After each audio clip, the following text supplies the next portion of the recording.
So this was an introduction by the Shaykh to the famous poet al-Hallaj. First of all, the Shaykh welcomes himself within you because he cannot welcome you in your own space.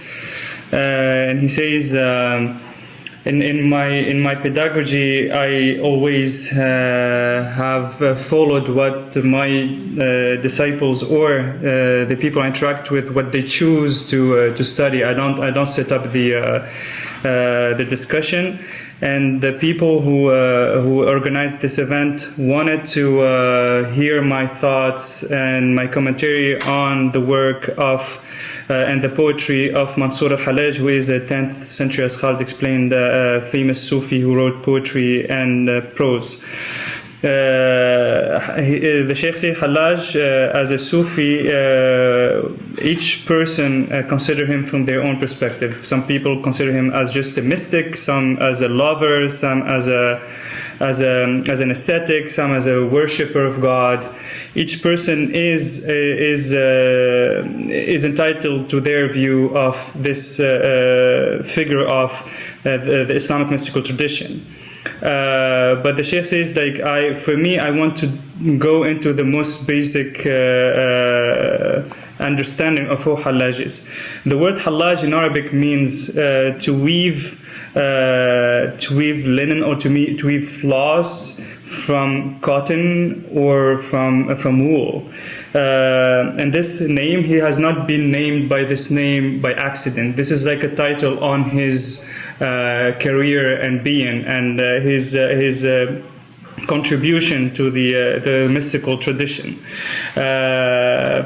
Weaving and is very difficult. To be a weaver, it is a difficult profession.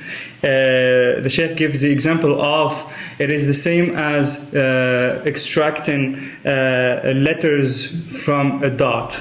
The dot is like it is the essence of language, of speech, and the language that comes out of it, the letters that comes out of this inner essential dot are the letters and are akin to those lines and floss that come out of the of cotton and raw cotton and raw wool.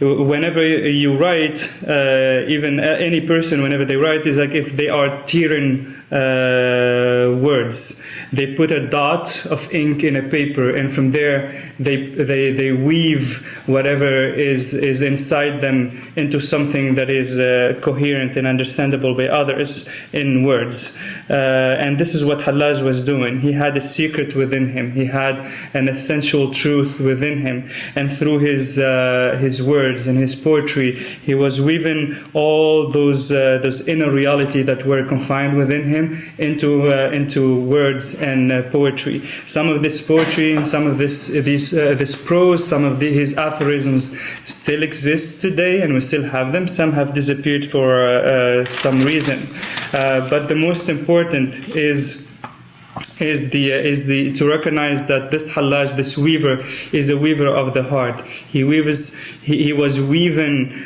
tears of knowledge and tears of internal realities into words that people in academia today, like myself, are still trying to understand, decipher from both the philosophical perspective, but also from the spiritual and love perspective as well. The Shaykh say, you guys did not come to me today. We are all the guests of al-Hallaj. Probably some of you have heard that we're going to be working on this famous Muslim mystic from the 10th century. And that's why you came. So this is a great personality that deserves from our time, and that we even today can learn from.